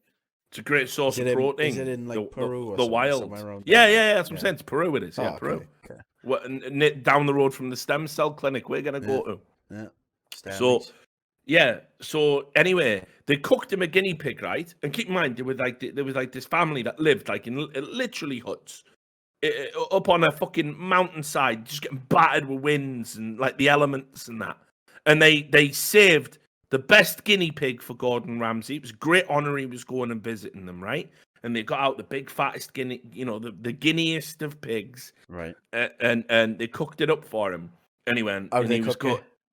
Like they stuck a stick up its ass and spit roast it. Oh yeah, that would be the way I do it. That sounds full on, right? Like, mate, if you roast meat, you roast slow roast meat on an open fire, I don't give a fuck what you're eating. I've eaten game that's been cooked like that. It's fucking sound as fuck. It's mint. Anyway, so he gets it and he's going, oh brilliant, this is the guinea pig, right? And I've never eaten guinea pig before, and he's trying to make out that he's been super respectful and like I'm up for anything. But when he puts it in his mouth, mate. It's like sick. No, but it's like the fucking when you've been in a relationship for 5 years and you get those miserable blowjobs and like the whole Chris Rock bit. He was doing that with a guinea pig. For an enjoyment, mate, I'll have a guinea. No, it's all right. Yeah, he was doing that. And he was like fucking straight up, like and the voiceover, the narration is going. The guinea pig is a great source of protein here to the Peruvian family that I'm staying with. And it's a great honor to be given the guinea pig's jowls, the most delicious part of the guinea pig. But his face is telling a completely different story. I mean, his face is saying, fuck having to eat this guinea pig. And then the camera cuts to it. Yeah. Mate, that's like their best guinea pig. Yeah, but I bet it still tastes grim. Do you know that scene in Indiana Jones and the Temple of Doom, right, where Willie, the girl, Grabber, right, Willie Grabber, the girl, won't eat the fucking stuff that the Indian village serves up, and Indiana Jones just looks at her and goes, "Eat it. You're insulting him and you're embarrassing me." That's what Ramsay's out there doing every week, mate. Yeah, did though. He did. He didn't say have a smile on your face while it cuts away, and mate, there was stuff still on his plate, and these people are hungry. It annoyed me. It did. And the thing is, Gordon Ramsay back in the day would have wolfed down a fucking guinea pig, probably for a laugh. Probably would have ate your guinea pig for a laugh. Right, but now he's had a taste of the good life and he's doing American shows and he owns a burger restaurant in Vegas. He won't actually just engage with the culture that he's promoting on his own show and just eat the guinea pig respectfully. For what it's worth, I wouldn't have finished the guinea pig. Like, I would have taken a couple of bites and I would be like, oh, this is lovely. Like, but I had some guinea pig earlier, so I'm still full from the guinea pig I had on the way up here. So you can have the rest. There we go. Here's some guinea pig and here's 20 quid. Look, buy some more guineas. Like, even the big feast he did at the end, and that was with an award-winning chef who owned the finest restaurant in Peru. He had a competition to see what the locals could do, and he cooked brains, I think. You know, sweetbreads as they call them. Yeah, but they loved it, though, Nate. That was for them, to be fair. Yeah, but like Ramsay's not necking them brains. Oh no, I don't know. He must have had some of them. He tried them, surely. Didn't even try it. I didn't. I don't recall him trying. I think he'd eat it if he cooked it himself, because he's so full of himself. So this is what I'm saying though. Like, this is all I'm saying is, like, you know, don't do a show about eating mad food if you actually are gonna fake eating the mad food. Fair, right? Yeah, that mad cunt from CNN ate human brains and gave himself Kuru. Who did that? You know, it's called Reza Aslan. CNN correspondent. But why did he eat anyone's brain? Because he was doing a documentary where he was hanging out with fucking tribes, and he went like Papua New Guinea or whatever. To eating brain. Mate, they were gonna fucking machete him. I reckon it turned a bit weird because they were fine with him.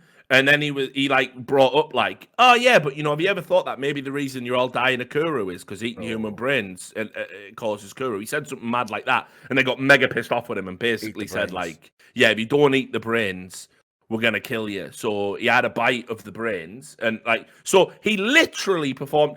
CNN, of course, literally performed an act of cannibalism on TV. The most unsafe act of cannibalism you can possibly do. Human brains. And then you look at his Twitter feed, and it turns out he actually just has got Kuru. Like, the shit that comes out of his mouth is mental. Like, what's he been saying? Oh, you know, just stuff, mad stuff. Like, when that Coverton kid who didn't do any of the stuff anyone accused him of, he was like, yeah, I'd love to assault this kid, mate. It's like, that's the Kuru talking, mate. You're full of prions, you mad bastard. Full aggressive. Yeah, simmer down. First symptom of the old mad cow disease, that, innit? You know, you can't walk in a straight line, you get aggro. Eat the brains. Start going up to people. Why, man? You're making me nervous. The Kuru spreading. So anyway, right, here's a story for you. All about yeah. Well, this guy's life did get turned and flipped upside down, and this story buckled me, right, for a bunch of reasons. So this was in the illustrious publication, the Nottingham Post. I'm sure you must have read it from time to time, you know, award-winning journalism. Amazon driver allegedly, to be fair, they do keep it alleged, defecates in woman's back garden while out on deliveries, and you can see there's a picture of him there, just in his garden, right? And it says here, an Amazon delivery driver was removed from his duties after it was alleged he had a poo in a Nottinghamshire woman's back garden. Sharon Smith of Nuttall was cooking in her kitchen when she saw a van pull up outside her home and a man ran into her garden. The NHS counsellor suspected he might be stealing wood, so she followed him, but claimed she caught him defecating among trees. Mate, it gets better, though. Listen to this.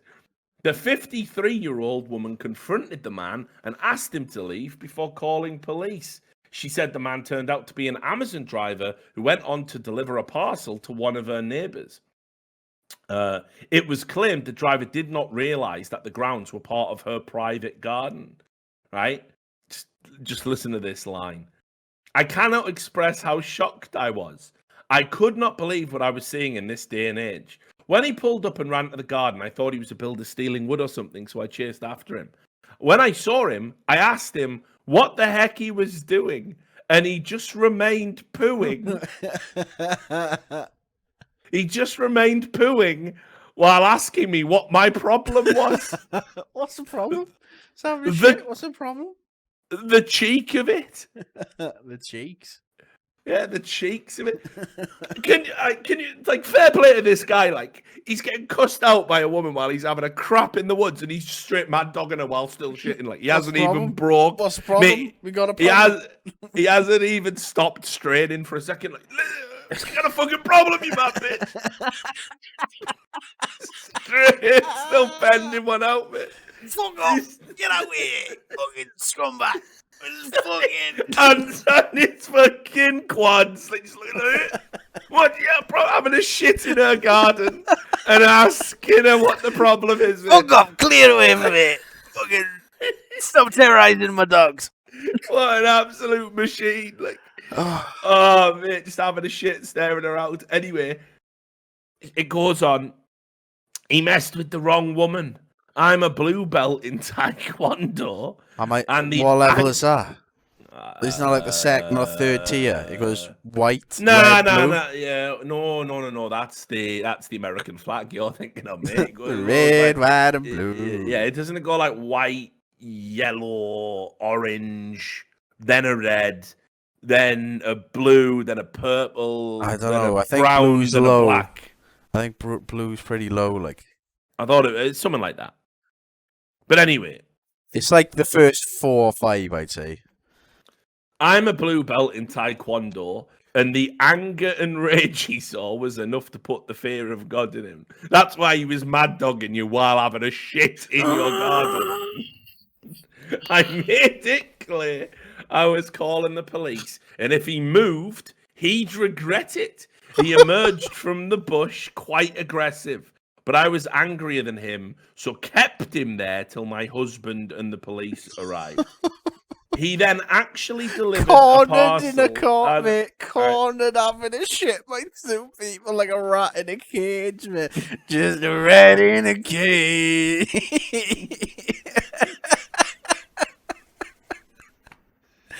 Right. I made it clear I was called the police. If he moved, he'd regret it. He emerged from the bush quite aggressive, but I was angrier than him, so kept him there till my husband and the police arrived. He actually delivered a parcel to someone on my street afterwards. Oh, shit. So fingers. he could have left traces of excrement on it. Almost certainly did. To openly take a poo. That's just not the done thing. That's just not the done thing. I even asked him, screamed at him, if he thought it was acceptable, and he just said, "Is that acceptable? Fuck off. What's the problem? What's the problem? It's not acceptable." Imagine that screaming match, mate. Oh, why is there no video of that? Mate, it's so ridiculous. So anyway, I'm kind of like, you know, I've got mixed feelings on this. I'm not gonna lie. Because I can't imagine, like, you know, if you're caught short and you need a shit, like, what are you supposed to do? But why not a garden? Yeah, but like he didn't know it was a garden. Yeah, but he's in a commercial residence, mate, because he delivered a package, then ran for a poo, and then delivered a package after the shit. If you're able to do that, you're too close. Just get in the car, get in the van, drive down the fucking M4, pull in your shoulder, get in the woods, have a shit there, anywhere, but just in a street, mate. You can't do a shit in someone's street. What about a building site? Oh, nah. Like on the mounds of like disused materials. Nah. It has to be in nature. If you're gonna do a nature poo, it has to be in nature, like. But like, what if shielding of? But what if you're absolutely busting? I mean, it boils down to this: like, Is it better to shit yourself and just go home with the shit and deal with that? No. Right? I'd rather hang my ass out the car on the motorway and do a shit while driving than shit myself and bring it home, mate. I'd rather just hang my ass out the fucking door and bang, hold on for dear life, but I ain't shit myself and sitting in the van and going. Like, because, you know, as time marches on, mate, it's just going to happen, innit? You are just going to shit yourself at some point. Yeah, but not out of choice. You're saying you choose to just shit yourself, get in. No, but what I mean is you're going to get caught short, right? Like, fuck, I've had a mad case of the bubblies before, just out of nowhere. Just mad stomach cramps, sweats, just looking desperately. Fortunately, there's a toilet around. But if there isn't, it's still coming out. So what do I do?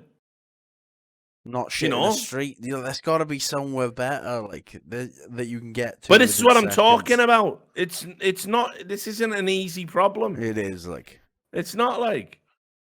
And if you know, guess he's in a van, mate. Guess someone out the van, get an Amazon box, rip it open, and just shit. Yeah, but you don't know he wasn't gonna do that. Well, I do because he shat in a garden. Yeah, nobody might have been picking it up in that afterwards, like you do with dogs. Nah, you weren't picking his shit up. No way. You don't know. You don't pick up human shit, mate. You put someone's shit on. That's the wrong fucking play. You don't want to pick it up afterwards, especially if it's so leaky and bubbly that you have to do it inside. Yeah, well, well, I mean, we also don't know the form of the poo. I'd assume pretty fucking urgent, but if he's had to go and do it in a garden. But what you see, there's another part to this story as well. How do you wipe? Well, no, because dock leaves or something. But he doesn't look like he's near any leaves, really. He's sort of shit. He's near trees, but not leaves. He's near pine trees. You can take off one sock. Oh, man. He looks to be wiping in our picture, actually. Anyway, right, but no, it's Amazon, innit? Nah. Listen, yeah. You're not allowed to take breaks, and they work you like, you know, they work you like a dog. As far as I know, these delivery drivers, they do it in like blocks, so they take like a 4-hour block, and you just have a shift beforehand, mate. And if you've got the bubblies, don't take the fucking shift, I guess. Yeah, but that's the thing. You can't have time off at Amazon, or you just come prepared. Bring a bedpan in a van. You've got to be ready. Like. Yeah, maybe. You know, maybe wearing a diaper even. It's a shit sitting amongst shit, mate. No, thank you. Like, it doesn't matter if it's a layer or not. I don't want to sit amongst my own shit, but you just take it off afterwards. I'd rather go the car wash and just do a shit in the middle of it. Go in, so then nobody knows. Mate, that's a new story waiting to happen. Don't give a fuck. Nobody's gonna know where all the spirals are going. Mate, someone will come in to check the form or something. And you'll just be there. Nah. You'll be there like that fella mad dogging him. Like, what's the problem? And at least he could say, "I thought it was the woods." Yeah, but I've paid. Can't go out. I've paid. I thought this was some mad toilet. I saw wash. I'm having a wash. But anyway, yeah, Amazon driver caught having a poo. How are we doing for time, Sam? How long have we been on the air? Hour and a half. Oh, right, wicked. Yeah, done my time. Okay, let's just do a couple of other stories that I thought might be of some interest. Brazil news, a new segment. Grala! You know, sometimes the show just has to go on. Fucking hell. Sometimes the show just has to go on, Sam, and, you know, at the end of the day, business is business. Nobody knows that more than the industrious people of Brazil. This is a story. Brazilian supermarket covers a deceased worker's body with umbrellas to keep the store open. On August 18th, a 53-year-old salesman suffered a heart attack and died while working at a Carrefour supermarket in Recife, Brazil. The body was covered with umbrellas and surrounded by boxes, beer crates, and makeshift sidings for 4 hours while the establishment continued to function. The company released a statement saying it has changed its guidelines for rare So what? The other guidelines did say if someone dies, put an umbrella around it. Like there was no. We followed the existing guidelines. We got cardboard boxes and umbrellas. Right? Surround the corpse with the safety umbrella. And if you run out of umbrellas, use beer crates. And every 10 minutes, spray the area to avoid the smell of death rot spreading through the store. Well, don't worry so much about that one. Don't worry so much about that one. But yeah, so the company has now released a statement saying it's changed its guidelines for rare situations like this, including the mandatory closure of the store to bring, quote, more sensitivity and respect when dealing with fatalities. So that's good to know. I mean, because seems like a good change. Yeah, you could argue it was very respectful to leave someone's loved one's corpse on the floor of your shop, covered with umbrellas and trash. Mate, the picture as well, they've done a good job there, to be fair. I wouldn't assume there was a corpse. But that's only one angle, though. Yeah, true. Like, there is a big gap on that Maybe one angle, but it's just legs. You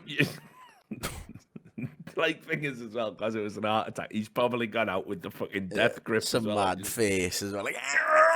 Like the clutch. He's got the clutch. He just knew it was coming. He's just gone down, like, all stiff. Yeah. And he's just lying there, everyone looking, taking pictures of it for fucking Instagram, like. Mental. Okay, so that was Brazil news. That's everything that's happened in Brazil, apart from Bolsonaro picking up that dwarf, which was banter as fuck. This, sometimes, mate, I sympathise for the plot. You know, listen, this is going to make me sound like a men's rights activist, I guess, so might have to timestamp it. But sometimes, you know, relationships, they're just crazy, aren't they? And you can't do right for doing wrong, and you can't do wrong when you're doing right. But sometimes being right is the wrong in and of itself. It's a mystery. So it's a riddle wrapped in an enigma. So this is from the Tribune of India, where a Muslim woman wants to divorce her husband on the grounds he is too perfect and refuses to have arguments with her. Right? The woman approached a Sharia court for divorce only 18 months after her marriage. The woman claimed that her husband's love was suffocating her. He does not shout at me, and neither has he upset me on any issue. He cooks for me and helps me in performing all the household chores. She further said, whenever I make a mistake, he always forgives me, but I want to argue with him. Get out of this, mate. Get out of this. I do not need a life where the husband agrees to everything. So, you know, like, imagine being that guy. Like, he's the dream simp. He's the tier 3 sub. You've made him the biggest incel of all time now. He's going to be, girls hate nice guys. That's just him forever now. Right? You know, but, like, the poor bastard, like, he's fucking really gone out of his way. Because I'll guarantee you, by the way, he's thinking, this bloody bitch. Like, in the back of his mind. Because, of course, he is. But he's thinking, like, no, listen. You know, I made a vow. Want to be with her for the rest of my life. I vowed to simp and simp I shall. Exactly. And she's thinking, this fucking pussy won't even fucking raise his voice. What a do something, loser. Be a man. Show some testosterone. Yeah, it's okay, honey. Fuck off. Yeah, no, I've said this many times, by the way. Like, don't become the opposite of what you are when you get into the relationship that you think is the one. Because, and this cuts both ways. This isn't even gender specific, because they'll hate you for it. They'll hate you for it. They'll hate you for changing. They pretend they want you to, but they don't. They liked you the way you were. You know? If you change, they go, he's not even the fucking person I got with, or she's not even the person I got with. What's the point? And then you start making mental justifications in your own brain. It's all right if I cheat now. That isn't even the person I married. Fuck, you know. It's fine. It's a rocky road and a slippery slope from there. And this fella, bending over backwards. The Sharia court couldn't believe what they were hearing, Sam, and rejected her plea for divorce, saying that it is absolutely Well, actually, probably frivolous. not good because now they're just together and they both hate each other, I assume. So no, not good, I guess. The woman's husband said he loves his wife and always wanted to keep her happy.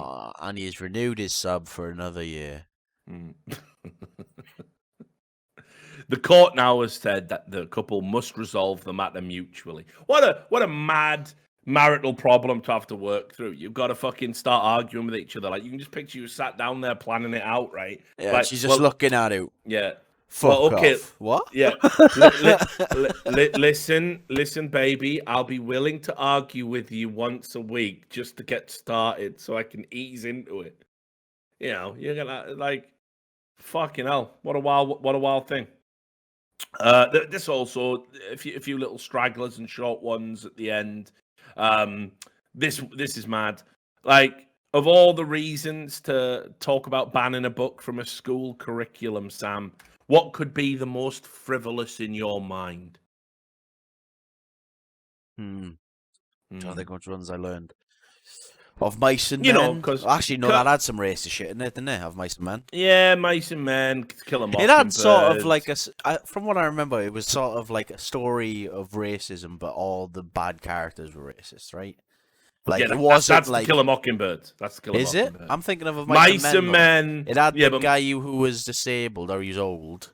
Yeah. And wasn't there like one guy who was racist to him, but he was a cunt, and he ended up dying? Yeah. They're all prejudiced. They're all prejudicial to Big Lenny because he's not the sharpest knife in the drawer. Oh yeah, not Lenny. Yeah, fuck Lenny. I'm on about the other guy. That's Curly. That's the guy, Curly. Yeah. But so what I'm saying is, they're all prejudicial towards Lenny because of his, I'm tending the rabbits, George. Yeah, but yeah, true. I'm just tending the rabbits, and he's like, just look over there, Lenny. Yeah, but that was after that was after he killed that bitch. Yeah, but he did. To be fair, Lenny didn't even know his own strength, did he? Yeah, but that isn't a get out of jail free card, man. You can't be like, well, I gripped him. I didn't realize I had a good grip. Well, Lenny, man. Listen, I'd take his case if I was a lawyer. I'd give that a good. I'm not saying he should have been domed, but you know what I mean. Yeah. He also ain't innocent. I mean, the way George responded to it was, well, this fella will never get a fair crack in the justice system, so I'll dome my super strong, simple mate. Like, bit out of order, isn't it? I don't know. Well, I think in the book it was like they had run from town to town because he had done something like this before, and like everyone knew who he was, and there was a mob coming after him, so they run off into like the. Oh yeah, it was. Yeah, it was going to get like Frankenstein. I think they wanted to hang him or something. So then he was like, "Well, time's come, Lenny. Look over there. There's some rabbits." I always felt our relationship would probably end like that. I just don't know who's doming who. You don't know who Lenny is? Well, what if we're both Lenny? Yeah, that's the thing. We're both Lenny and George at the same time. Locked in some despicable cycle of codependency. Trust no one, not even yourself. Exactly, mate. So I reckon there is a good chance that, like, we have one of us has to off the other. Like, I don't think there is. I'd say well, never do me for a start. But what if a mob's coming for you, Sam? Nah. Give me whatever you were gonna dome me with, and let's give it a fair crack. Let's see how many we can take. It's not Butch Cassidy and the Sundance Kid. It's this is mate. Mice and Men. I've many times I've watched Tombstone, mate. Let's go. I'll be out there in the OK Corral, mate. I'll be your Huckleberry. Yeah, I suppose if you watch Tombstone a few times, you can definitely handle yourself in a modern-day gunfight. I'm a sharpshooter now, man. But no, I'll be like whispering in your ear, Sam. Just look at the weed farm, Sam. Do I get to tend the weed, Richard? You do. You get to tend. Look at all those fat buds, Sam. They're dusty, Richard. They're real dusty. That's right, Sam. Real dusty. And then that's it. Like just fully clip you like that, like. So that's just how it'll have to end. It'll be fine. Real dusty. So I know. It's so stupid. The voice as well, like completely offensive. That's what Lenny sounds like in the film. Yeah, He sounds like that 'cause his brain's fucked. I am merely imitating Lenny the character from the movie of Mice and Men made in the 1970s. There is no other inner Sorry, you can timestamp intuition. No, that's fine. just- No, I'll keep that in. No, I ain't getting done for doing Lenny's voice, mate. Fuck off. Lenny did it first. Lenny, is how go it's after gonna Lenny start. first. That's the irony. Get Lenny first, then come for me. Like when Lenny's got cancelled. Lenny. Nah, Lenny- fuck off. Yeah, in the fields, not in real life. Lenny got cancelled in the ultimate way. Like he's fucking dead, Sam. He's been shot in the head by his mate. I mean, Yeah, that was for gripping, Cancel not for culture's his a bit voice. well, that's what George says. Like, George, like, I'm sick George of your is- voice, yeah, Lenny. yeah, George is an unreliable narrator. He probably just sick of him, like. You know, oh, it's like every time George gets settled in a town, That George, voice is problematic, Lenny. I gotta tell you something, George. I gripped someone again. George is like, fuck, you know. Yeah, there's a mob coming to get you. There's a mob coming, Lenny. Yeah. So I've got to do this 100%. Think of the rabbits, you fucking cunt. He just wants to live. Read between the lines, Sam. Lenny's a fucking liability, isn't We've he? just arrived in a new town, Lenny. It's time to start a new life. I've gripped someone, George. No! Stop gripping, Lenny! I'm gripping him again. Right, I have one rule, Lenny, this time. No gripping. All right, George. You know, he can't even get through a shift at work without just snapping someone's neck like a dry twig. It's a massive pain in the ass. When you said no gripping, you meant only men, right? Because I've No. had another grip from Oh, you. not a woman grip, not again. And she I already stopped buried that last moving. one. Lenny! Like George is crying. You promised me, Lenny. I forgot, George. I know it's I've made him northern now, so it's safe. That's safe, yeah, exactly. Well, only if the Northerners don't have power to. The northerners yeah. can take a joke, mate. Not That is north true. sadly. They have to, really. Yeah. They have to. Anyway, so what are the reasons can you think of? Reasons that you might want to ban books from schools and stop kids reading them. I mean, obviously these are stupid reasons, but it's all stupid. Like the people who say, "Oh, we can't read To Kill a Mockingbird," a treatise on the horrors of racism in modern America and how prejudice exists in every corner of even seemingly civil society and the plight that black people faced in America. It's because it's got the N-word in it. We can't teach kids not to be racist anymore. Cool, I guess. They did it with Huckleberry Finn as well. The Crucible. It's anti-women. Like they've gone after a ton of books in schools, but this is probably the most pathetic one I've heard. So this was in Walnut Creek. Is that a real fucking place, or is that somewhere in fucking Stardew Valley? It sounds like it, doesn't it? And this was the story that they want to ban Hansel and Gretel. Right. Because witches want witches' rights. Oh, fuck off with your fucking nonsense, mate. As if these people get a voice. Have people listened? Is it gone? No. Oh, okay. It got laughed out. That's fine. Oh, that's fine then. That's fine. I mean, if you're a witch and you fancy having a stab again at cancel, I'm not even asked. But as long as you are resoundingly shut down and told you were a mess, then everything's working as it should. The system is working. But back to what I was talking about. On this To Kill a Mockingbird ban is even more outrageous. I think I brought it up before, but like of all the books that people would petition to be banned from school, it was interesting actually. One of the schools that did it in the past, this was like 2017, and it came up again in 2020. It was Mississippi, and it just felt like a massive like overcompensation. If you look here, I've got the story here for you. This was the they removed Mississippi. They removed the To Kill a Mockingbird from schools in the Mississippi area over complaints that had the N-word in it.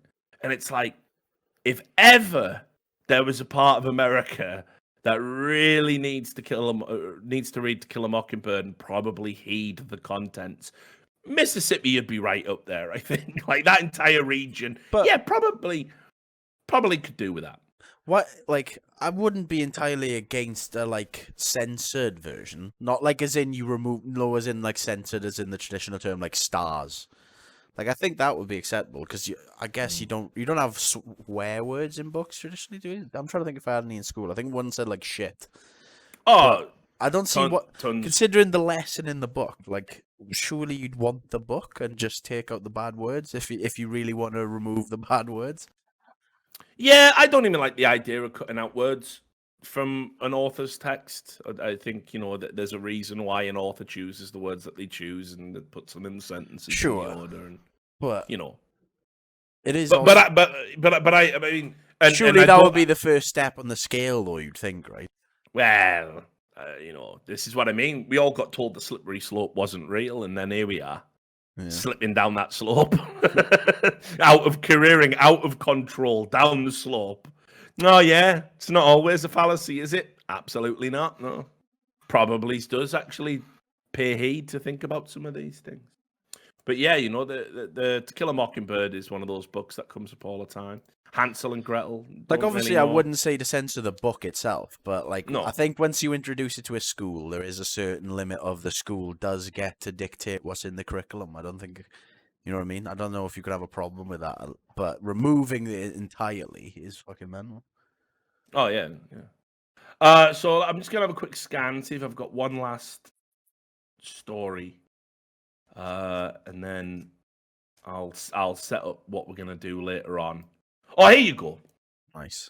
Because it kind of ties in with what I was just talking about, that slippery slope. And I haven't talked about politics for a while, and I know that when we do this podcast, you don't like talking about politics. And I understand why.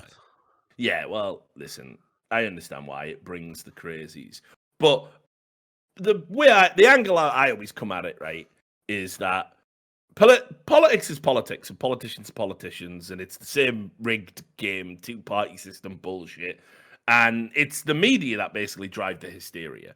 And it's the media that should have the responsibility to make sure that you're informed and know the truth, and they should never have those ethical slips. So that's what I'm always more concerned with. Like, people always seem to think that if I criticize a report about, like, an anti-Donald Trump report, it's like an endorsement of Trump, and it's like, no, not at all. I think he's a bell end.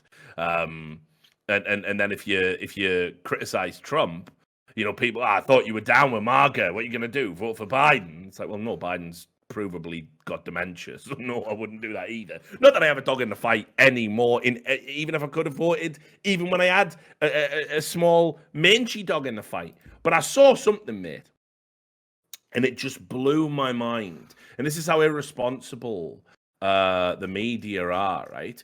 So do you know what the national bird of America is? Oh, the tweet's gone, by the way, but eagle, of course, the bald eagle. I'm looking at it. I know. I just refreshed and it said no. For some reason, it said not available, but it's back. Yeah, eagle, right? Bald eagle. Yeah, it's an eagle. Yep, that's absolutely right. It's an eagle. So USA Today, right, a not insignificant publication, noticed that the Trump campaign was selling T-shirts with the American eagle on, emblazoned as it is, right, with its wings spread on top of the globe. This is America. We all know the symbolism. We've seen it. It's existed for, as long as I've been alive, right? So it's nothing new. But USA Today decided to do a fact check on it. I don't even know what the facts were they were checking. And this is how mentally ill, like, the America is right now. It's in the grips of a moral panic, the likes of which I've never seen. That's essentially what politics has become. It's become a moral panic, and there's no rhyme or reason to it. So they did it. They did a check. The claim: the Trump campaign shirts feature the imperial eagle, a Nazi symbol. Our ruling. True.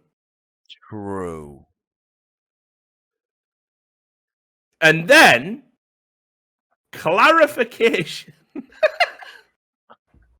They follow it up with a clarification. The claim that Trump 2020 has put out a T-shirt with a symbol similar to a Nazi eagle and is being criticized for it is true. Worth noting, the eagle is a long-time US symbol too. Yeah, kind of is worth noting that a little bit, isn't it? When you say that the eagle is a fucking Nazi symbol. Unbelievable. Like, it's unbelievable how fucking wild it is, mate. Also, we've seen this tweet. If you go to Nancy Pelosi's website, look, she's also got the Nazi symbol. Yeah, mate, Obama had one. It was a big cup of fucking Obama That is on it what with it an looks, eagle. isn't it? Yeah. It's absolutely insane. It's absolutely insane. As like I said the other day on By the Numbers, America have never had anything close to a fascist government since they overthrew the British. And I'm just sick and tired of this like fantasy they have. It's like it really is a fantasy that they want to have fascists in their country to fight. And that, you know, there aren't any, not in power. It's mental, the shit that they say. Can you imagine a publication of USA Today's size literally saying that if you wear the symbol of your country, an eagle, you are actually wearing a fascist symbol? It's absolutely staggering to me that that's a real thing. That actually happened, but it did. It happened. So, didn't really land as funny as I thought it would be. Nazis don't usually have a big. Yeah. Thought we'd get a crescendo out of that, but don't worry, it sets me up for the DNC special, which I'll just won't have you there for that. So. The DNC special. I'll spare you. What's been happening? Give me a. Oh well, they had the convention, didn't they? They had the convention. Right, okay. So I mean, apart from the fact that it was an absolute boomer cringe fest because they were all using Zoom and stuff. And nobody was interested and nobody was watching it because every time they do is a that when poll, someone's mic wasn't muted? Yeah, well, there was that one. There was that clip where the guy went, fuck, fuck, fuck, fuck, fuck, like an absolute moron because he didn't know how to click unmute on his fucking Skype or Zoom or something. Absolute mess. But no, it was like just everything about it was just fucking outrageous. Like, you know, like they keep doing these polls. What is it you like most about Biden? And the top answer every time is memory. Trump. No. The legs on his hair. The hair on his legs. His blonde hair. They brought out a 13-year-old kid because you know they're trying to pretend that Joe Biden's brain isn't turning into applesauce. When it is. Basically they brought a kid out to say that like Joe Biden inspired him to overcome his stammer because Joe Biden had a stammer back when he had dementia. That's what I was gonna say. And what's that got to do with dementia? Yeah, exactly. Because they're trying to make it look like it's his stammer all along. You see, that's the implicit. But if this little kid can get over a stammer, why can't Joe Biden do it? I don't want the president of the United States. Joe did get over a stammer, and he's still going. And now we're supposed to believe that it's the stammer that's happening now after he got over it all these years later. Right. Yeah. So anyway, complete manufactured nonsense. There was just a ton of stuff like that. Just so much cringe. You know, like it was just really, really bad. And Twitter like did the usual. Oh, whoopsie, we've banned a bunch of accounts that mock the DNC. Just on the same day the convention begins, wacky algorithm strikes again. So, yeah, it's pretty crazy how cringe it is. But I'll spare you that one, mate. I'll spare you that. So, but anyway, thought we'd end on a crescendo. There was a story about a man who made a dead shark into a bong. Pretty good. Yeah, I assume it's rotten. How would you use it? Let me tell you. Maybe we just end on that instead. I've got a shark bong if you're interested. Yeah. Let me just see if it's not showing a dead animal, because obviously that would probably violate TOS. I think if it's been shaped and crafted, that counts as taxidermy. It's no longer a dead animal. It's like showing meat, isn't it? Well, yeah, I'll send you the link, and then you can have a look at the picture and tell me if it's all right or not. But yeah, this was the that picture. Well, you can fish on Twitch. Let's just leave it. Yeah. Well, the website isn't working for me anyway. So yeah, perfect. It's a sign. So we can't even end on the shark bong. But yeah, you guessed he's Australian. That's the punchline. Go Google it. Yeah, you'll find it. Have a Google. Yeah, have a Google. Right, there we are then. I hate here, back. So we'll cut this bit out. We're going to have to cut a load out. Got shit at the end, didn't it? All of it. Don't even upload it to YouTube. What's the point? But we got 2 hours, mate. We could go full TV show. We'll just pick the best out. Could. Cut it down like a fucking panel show. Yeah, fill it full of jump cuts. Do it like mock the week, mate. Yeah. Things you wouldn't like in your anus. Yeah, exactly. Things you would say after ejaculating in the Queen. Evening.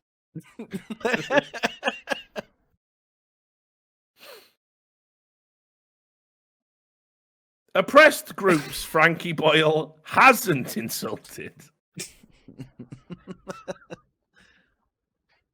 Anyway. Yeah, well, this is terrible outro. I didn't really think about how I was going to end. I got so jacked up on the idea at the start, I forgot how to finish it. I'm trying to think. But so the original plan. Do you want to show a video of Warwick Davis saying Turnable? Throw it in. any other garbage we just got hanging around. Shows all the scumbags, bring them all back, all the grit. But anyway, so it was Henry G's birthday today. So yeah, Henry, unfortunately, is stuck in Malta by himself at the moment while he's waiting on the next gig he's gonna do. And obviously, it's like, you know, we can't hang out. I can't fly to Malta because of the Rona. So what we were thinking about, oh, we'll just all get together and have a few drinks online. And then we were like, well, what, we should play a game or something. And I'm too old. I can't play Counter-Strike like these kids, these kiddie winks.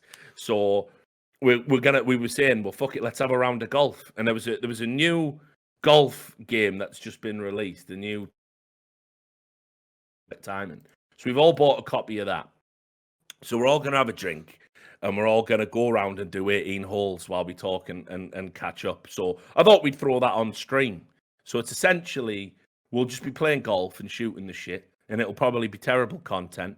But I'm just going to stream it while we have a beer. So if Henry's not passed out, that's what we'll be doing in a bit. So if you want to hang around and watch that, do it. If not, play golf. Yeah, if you want to play golf, fine. But if not, then, you know, fuck you. We did the podcast again. So what more do you want? Right. So, all right. Well, there you go. That was right. I'll do the cool outro now. So I remember how we used to do it. So that was another episode of I Hate It Here. That was the news. I wish it wasn't. We'll see you next time.